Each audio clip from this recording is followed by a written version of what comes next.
Palabra la ciudadana Olga Sánchez Cordero, secretaria de Gobernación, para dar respuesta a las preguntas formuladas por los grupos parlamentarios hasta por 20 minutos.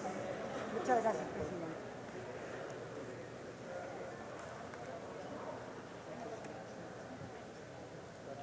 Muchísimas gracias, presidenta, y con su venia. Adelante, secretaria. Agradezco de verdad a las diputadas y diputados que han hecho uso de la palabra y han planteado sus opiniones y sus preguntas en el marco de este primer informe de gobierno del presidente de México, López Obrador, sobre las tareas cumplidas por la Secretaría de Gobernación en el mismo periodo. A reserva de referirme a distintos puntos en específico o algunas preguntas, creo que por razón de método y para no excederme del tiempo asignado, que son solamente 20 minutos, voy a agrupar algunos comentarios y algunas respuestas a sus preguntas. Comienzo por el tema que más ocupó la atención de legisladoras y legisladores, que es el tema de la política migratoria. Voy a insistir en lo que dije en mi intervención de hace unos minutos. La Secretaría de Gobernación es y seguirá siendo la dependencia a la que la Ley Orgánica de la Administración Pública Federal otorga las facultades en materia de política migratoria, como parte, repito, de la política interior del Gobierno de México. Voy a citar la fracción quinta del artículo 27 de la ley mencionada, relativo a las facultades de esta Secretaría, a mi cargo. Quinto, formular y conducir la política migratoria y de movilidad humana, así como vigilar las fronteras del país y los puntos de entrada al mismo por tierra, mar o aire, garantizando en términos de ley la libertad de tránsito en coordinación con las demás autoridades competentes. Formular y conducir creo que son términos claros y precisos. Es la facultad de la Secretaría de Gobernación. El mismo texto invocado en su última frase responde a las preguntas que me han planteado, en coordinación con las demás autoridades competentes. Eso es lo que hemos hecho desde el primer día de este gobierno. Esa coordinación, la forma de hacerla, sus medios, instrumentos y objetivos se ajustan a las necesidades concretas y deben ser acordes con la realidad. Permítanme un breve recuento de los hechos. En diciembre del 2018 y enero de este año, los flujos migratorios provenientes de Centroamérica estaban dentro de los parámetros y tendencias de meses iguales en los años previos. Lo nuevo eran caravanas migrantes que salieron de Honduras, cruzaron nuestro país y llegaron a Tijuana. En febrero de este año, el flujo de migrantes centroamericanos registra el primer aumento significativo. A finales de ese mes, viajé a Washington para entrevistarme con la señora Kirstjen Nielsen, entonces titular de Seguridad Nacional de Estados Unidos. Con ella y con sus colaboradores analizamos lo que estaba ocurriendo, ya que los migrantes, su único interés es cruzar hacia los Estados Unidos. También hablamos de la unilateral decisión que tomó la Casa Blanca para devolver a México a migrantes centroamericanos. Y repito, unilateral decisión que tomó la Casa Blanca de devolver a México a migrantes centroamericanos a través, en ese momento, de la Garita de Tijuana, del programa conocido como el famoso Remain in Mexico. En marzo de este año se aceleró el flujo migratorio y se observó un cambio en su composición demográfica. Aumentó el número de familias ya no solamente de jóvenes, adultos, mujeres y hombres, no. Aumentaron el número de familias, aumentó el número de mujeres con hijos, aumentó el número de menores de edad y muchos de ellos no acompañados, que significaba un gran reto para nuestro país. El 26 de este año sostuve una segunda reunión en el aeropuerto de Miami con la señora Nielsen. Ella planteó varias peticiones. La mayoría de ellas no fueron aceptadas. Me informó que ampliarán la devolución a migrantes a Ciudad Juárez, como lo estaban haciendo de manera unilateral. En ese momento, hasta ese momento, solamente por Tijuana y Mexicali. De nuestra parte, reiteramos la posición de que recibiríamos un número limitado de migrantes por razones estrictamente humanitarias. A esas reuniones asistieron también integrantes y funcionarios de la Secretaría de Relaciones Exteriores y el titular del Instituto Nacional de Migración.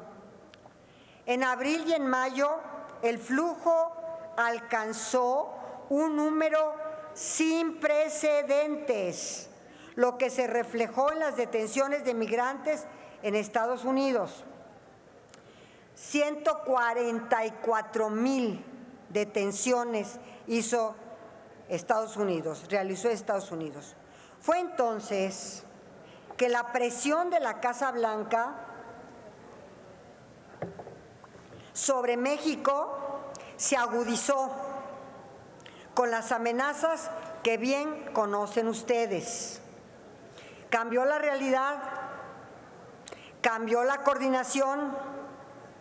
El presidente López Obrador ordenó nuevas medidas para enfrentar esta situación.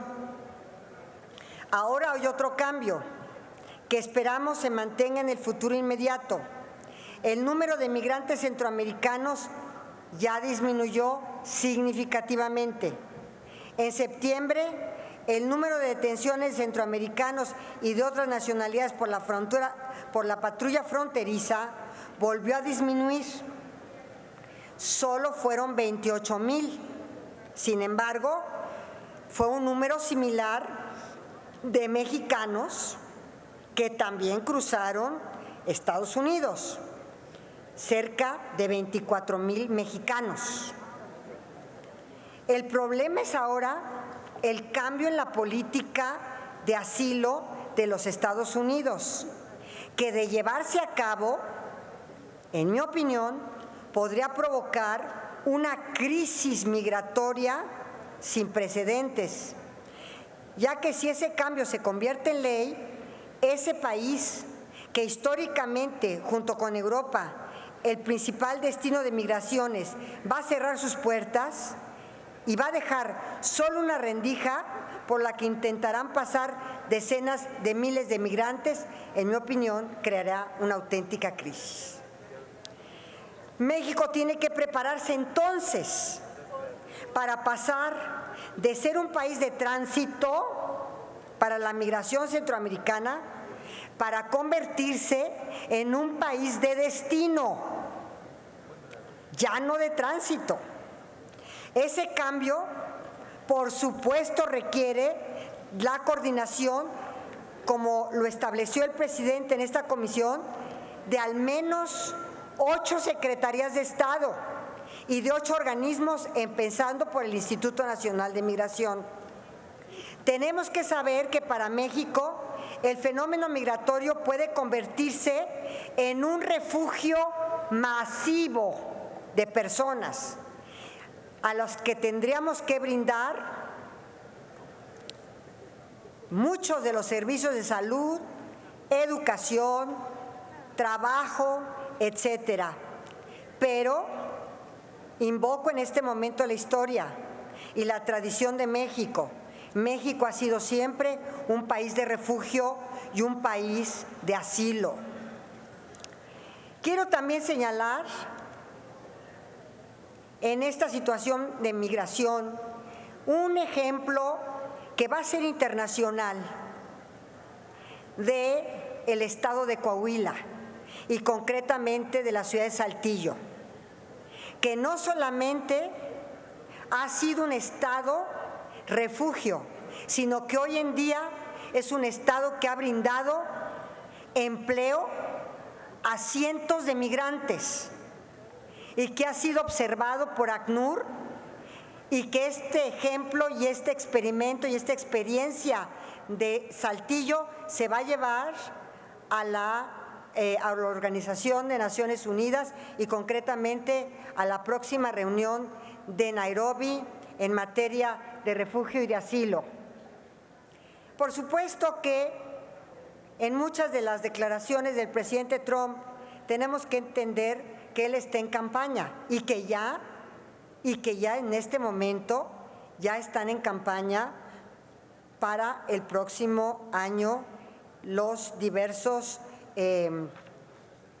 candidatos que se pretenden o que pretenden llegar a la presidencia de nuestro país vecino.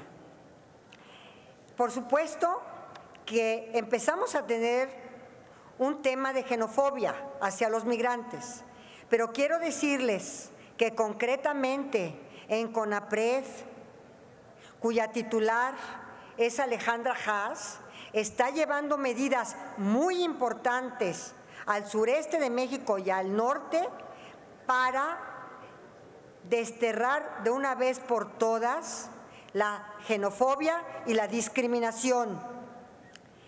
El otro tema que me preocupa y que también fue tema de varios de ustedes es el tema de los derechos humanos. Lo primero que respondo es que comparto la mayoría de las preocupaciones expresadas por las diputadas y diputados que hicieron uso de la palabra.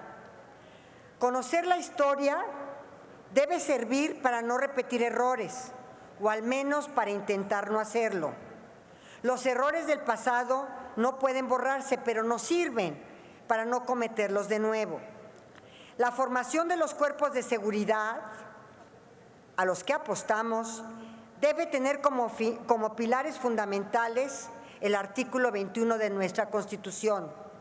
Deben ser cuerpos de seguridad con los principios de legalidad, objetividad, eficiencia, profesionalismo y honradez y respeto a los derechos humanos.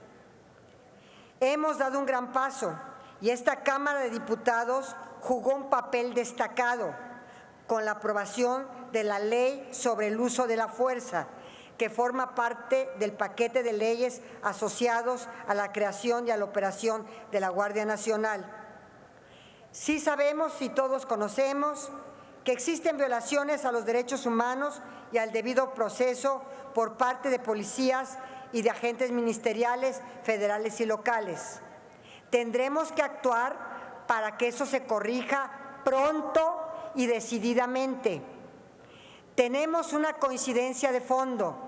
La creación de la Guardia Nacional es eso, nacional, pero deberá acompañarse del fortalecimiento de las policías estatales y municipales. O actuamos desde el territorio local o nuestros esfuerzos a nivel federal no tendrán los resultados que todos queremos. Y esto es también en materia de violencia contra las mujeres y de feminicidios.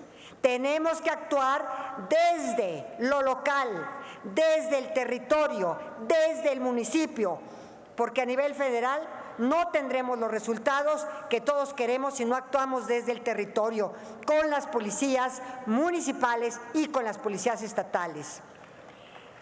Si contamos con policías profesionalizados, preparados, bien pagados, si contamos ya con que el Ejército y la Marina están formados en el respeto a los derechos humanos y en el respeto a las normas para el uso debido de la fuerza que ustedes aprobaron esta ley, estoy segura que vamos a reducir significativamente el número de casos de violación de derechos humanos por parte de estos servidores públicos. Agrego una reflexión muy respetuosa, misma que compartí hace unos días con un distinguido defensor de los derechos humanos. Es cierto que existen y están documentados casos en los que violaciones a los derechos humanos, así como agresiones contra periodistas y contra defensores de estos derechos, provinieron incluso de servidores públicos. Pero también sabemos que la violencia que hemos padecido es el resultado del enfrentamiento cada vez más cruento, más salvaje, de grupos delincuenciales, de cárteles que paradójicamente al dividirse se multiplican. Frenar la violencia y la vulneración de los derechos humanos es una tarea que nos reclama a todos, que reclama de la eficiencia policíaca en contra de la delincuencia, y estamos empeñados todos los días en el Gobierno de México. Respecto de la ley de amnistía, que me importa mucho, porque fue realmente, básicamente estructurada a través de la Secretaría de Gobernación y de la Consejería Jurídica, y que me importa muchísimo, y es fue un compromiso de campaña del señor presidente López Obrador. Quiero ser muy precisa. En la exposición de motivos de dicha iniciativa, que ustedes ya tienen conocimiento porque fue presentada a la Cámara de Diputados, el presidente expone los fundamentos y motivaciones de su propuesta, pero yo la sintetizo diciendo que se trata de una propuesta para que la justicia tenga un rostro humano, el rostro de las mujeres que al dolor de verse obligadas por circunstancias muy diversas a interrumpir un embarazo, corren la amenaza de verse privadas de su libertad o están presas por ese hecho. Tiene también esta ley de amnistía el rostro de los jóvenes que cometieron un robo simple, por hambre, por carecer del dinero para comprar el bien que robaron. El rostro de esos jóvenes es el de la injusticia social, como el de los que están presos por haber violado la norma de posesión máxima de marihuana o cocaína para uso personal.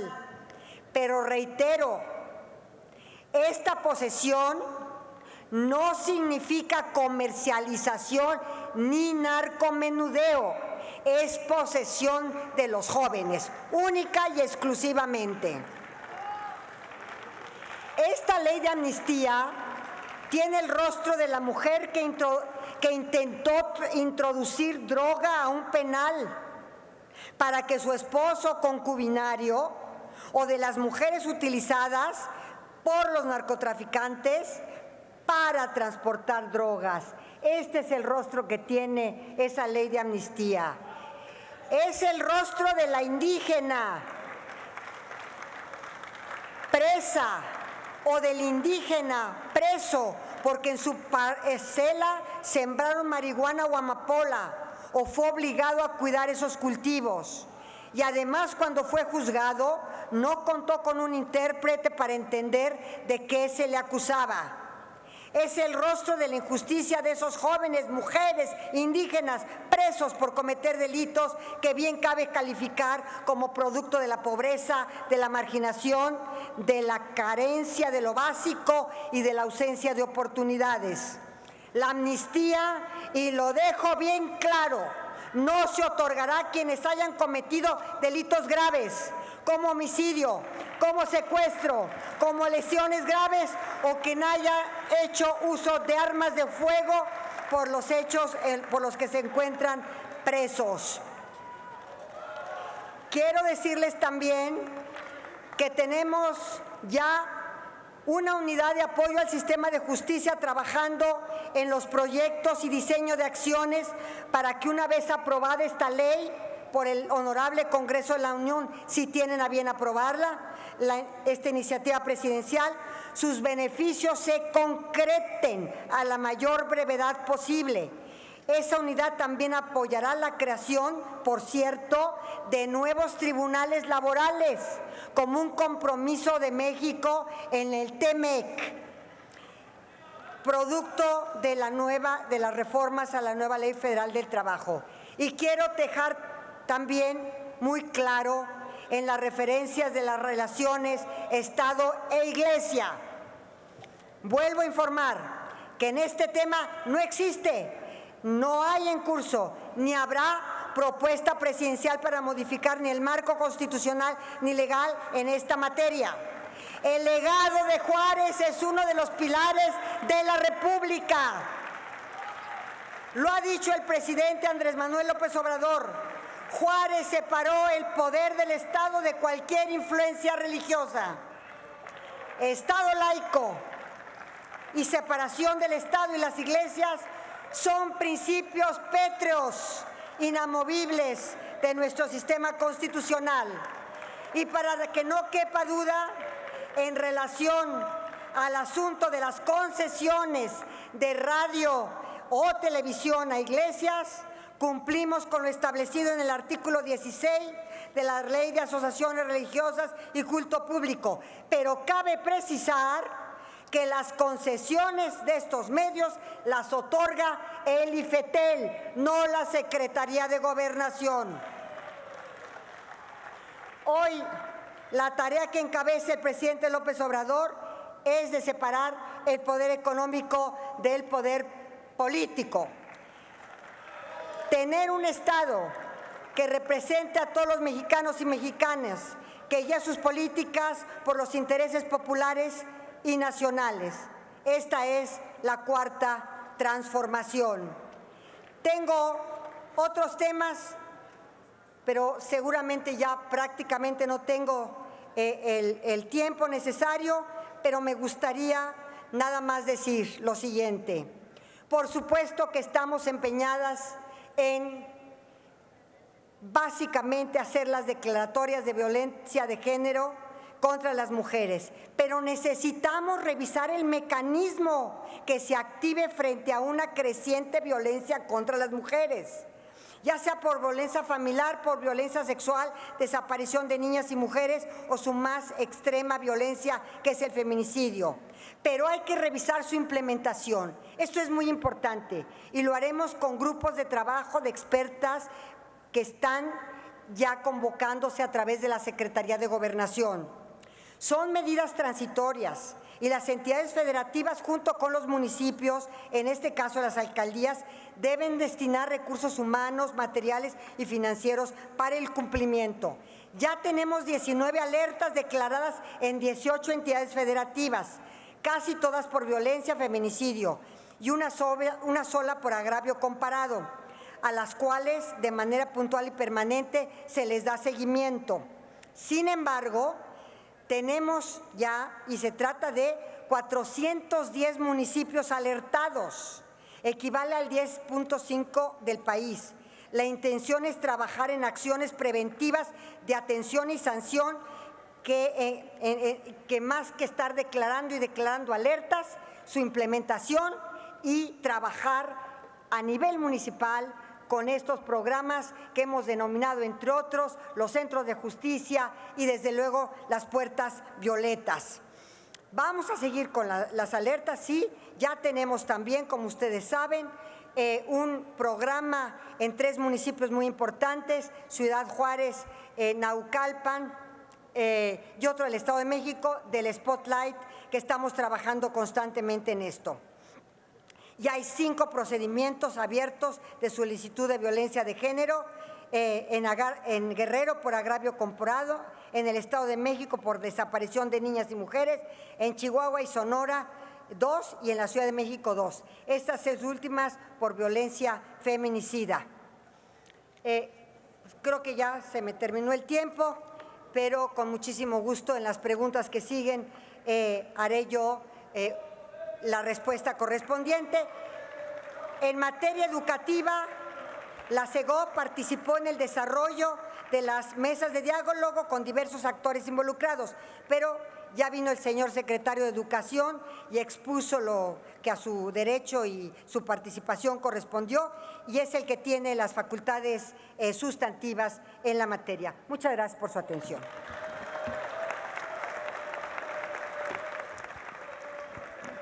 Gracias, secretaria.